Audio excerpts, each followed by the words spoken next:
Hello বন্ধুরা, সবাই কেমন আছো? আশা করছি সবাই ভালো আছো। মায়া ব্লগ অ্যান্ড কুকিং চ্যানেলে তোমাদের অনেক অনেক ওয়েলকাম।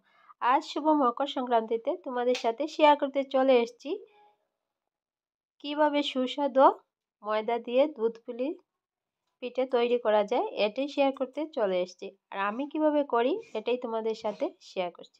ভিডিও শুরুতে সবাই একটা লাইক দিয়ে রেসিপিটি দেখা শুরু করবে। চ্যানেলে নতুন বন্ধু হয়ে থাকলে চ্যানেলটি সাবস্ক্রাইব করার অনুরোধ রইল। এখানে দেখো আমি নারকেল কুড়িয়ে নিয়েছি, আর নারকেলটা কিন্তু আমি অফ ক্যামেরায় কুড়িয়ে নিয়েছি।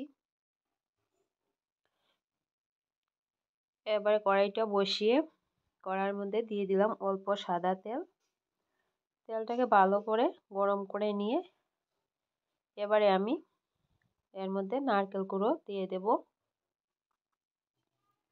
আমি কিন্তু এখানে অনেকটাই নারকেল কুড়িয়ে নিয়েছি নারকেলের পুর তৈরি করার জন্য। তো একসাথে আমি নারকেলের পুরটা তৈরি করে নিচ্ছি, আমার এতটাও কিন্তু লাগবে না যে পুলি পিঠেগুলো করব। তো কিছুক্ষণ নাড়াচাড়া দিয়ে আমি দিয়ে দিলাম এখানে গুড়। তো এখানে আমি গুড়ের পরিমাণ নারকেল পরিমাণ কিছুই কিন্তু বলছি না, যেহেতু আমি অনেকটা পরিমাণেই করছি। এবারে এর মধ্যে আমি দিয়ে দিচ্ছি 1 কাপ লিকুইড দুধ। দুধটা দিয়ে আমি বেশ কিছুক্ষণ এভাবে নাড়াচাড়া করে নেওয়ার পর দেখো কালারটা কতটা সুন্দর চলে এসছে। আর এখানে দেখো আমার পুরটাও কিন্তু রেডি হয়ে গেছে নারকেলের। এবারে নারকেল পুরটাকে আমি একটা প্লেটের মধ্যে তুলে নেব। তো দেখো নারকেলের পুর আমি একটা প্লেটে তুলে নিয়ে আবারও চলে এলাম। দিয়ে দিলাম আমি এখানে 2 কাপ জল। জলটাকে ভালো করে ফুটিয়ে আমি এর মধ্যে দিয়ে দিলাম 2 কাপ ময়দা। ময়দাটা দিয়ে ভালো করে আমি জলের সাথে মিশিয়ে নিলাম।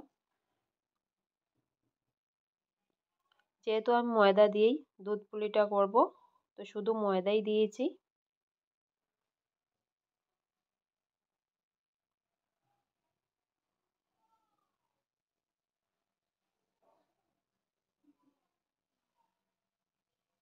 তো এখানে আমার ময়দাটাকে ভালো মতো সিদ্ধ করে নামিয়ে রেখেছি, ঠান্ডা হয়ে যাবে।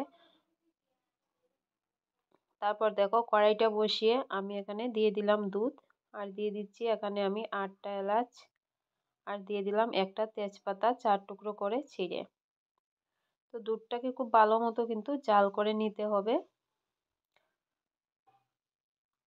এবারে আমি এর মধ্যে দিয়ে দিচ্ছি দেখো গুঁড়ো দুধ। 1 গ্লাসের মতো আমি গুঁড়ো দুধ এখানে গরম জল দিয়ে মিশিয়ে তারপর দিয়ে দিলাম দুধটাকে আমি ঘন করার জন্য।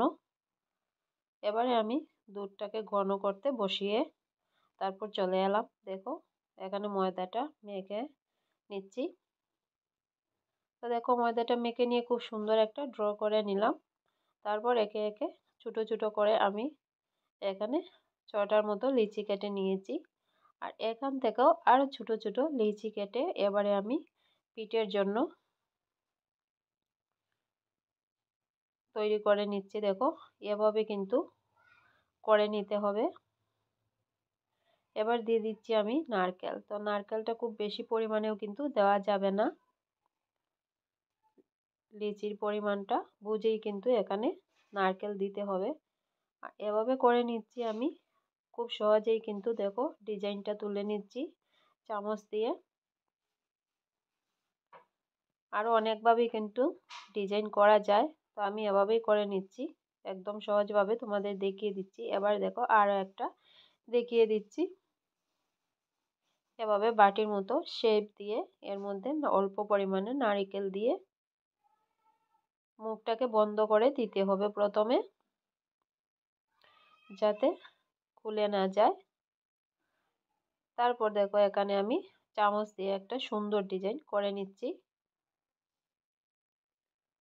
তো বাকিগুলো আমি কিন্তু অফ ক্যামেরায় করে একেবারে তোমাদের সামনে নিয়ে চলে এলাম, তা না হলে কিন্তু অনেকটাই ভিডিওটা বড় হয়ে যাবে। তো দেখো ডিজাইনগুলো হয়ে গেছে, আমি আরও অন্য একটা ডিজাইন দিয়েছি। এখানে দেখো দুধটা কিন্তু অনেকক্ষণ জাল দেওয়ার পর টেনে এতটুকু হয়েছে আর অনেকটাই ঘন ঘন হয়ে এসছে। এবারে এর মধ্যে আমি দিয়ে দেব মিষ্টি। তো দিয়ে দিচ্ছি মিষ্টির জন্য আমি চিনি। এখানে আমি গুড় দিইনি, তোমরা চাইলে কিন্তু গুড় দিয়েও করতে পারো। তো আমি চিনি দিয়ে দিচ্ছি। তো এখানে দেখো চিনিটা গলে গেছে। আর এবারে আমি এর জন্য দিয়ে দিচ্ছি, খুব সুন্দর একটা কালারের জন্য দিয়ে দিচ্ছি লাল বাতাসা 5টা। তো লাল বাতাসা গলে গেলে কিন্তু খুব সুন্দর একটা কালার চলে আসবে। আর কালারটাও কিন্তু দেখতে ভালো লাগে আর খেতেও কিন্তু ভালো লাগে। গুড় দিলেও কিন্তু একটা কালার চলে আসে। তো আমি যেহেতু বাতাসা দিয়েছি তো কালারটা কিন্তু চলে এসছে দেখো। অনেকক্ষণ জাল করে দুধ নিয়েছি ভালো মতো। এবারে এর মধ্যে আমি একে একে পিঠেগুলো দিয়ে দিচ্ছি। তো সবগুলো পিঠে দিয়ে আমি এখানে 3 মিনিটের মতো পিঠেগুলো একবার জাল করে নেব দুধের সাথে। খুব বেশি জাল করার দরকার নেই, খুব বেশি জাল করলে কিন্তু পিঠেগুলো শক্ত হয়ে যাবে। তো এখানে দেখো 3 মিনিট পর আবারও চলে এলাম আর পিঠেগুলো কিন্তু 3 মিনিট জাল করে নিয়েছি। আর এবারে দেখো পিঠেগুলো কিন্তু দুধের উপর ভেসে উঠছে, এতে বোঝা যাচ্ছে কিন্তু পিঠেগুলো হয়ে গেছে। এবার পিঠেগুলো নামিয়ে নেব। তো আজকের এই দুধ পুলি পিঠা রেসিপিটা তোমাদের কাছে কেমন লাগলো কমেন্ট করে জানাবে। এবার গ্যাসের ফ্লেমটা অফ করে নিলাম। আর এখানে দেখো পরিবেশনের জন্য আমি একটা প্লেটে নিয়ে নিচ্ছি। আর একটা তোমাদের ভেঙেও দেখাচ্ছি। দেখো কতটা সুন্দর আর নরম তুলতুলে হয়েছে, খেতেও কিন্তু দারুণ টেস্টি হয়েছিল। তো বন্ধুরা রেসিপিটা ভালো লেগে থাকলে লাইক কমেন্ট শেয়ার সাবস্ক্রাইব করে আমার পাশে থেকো।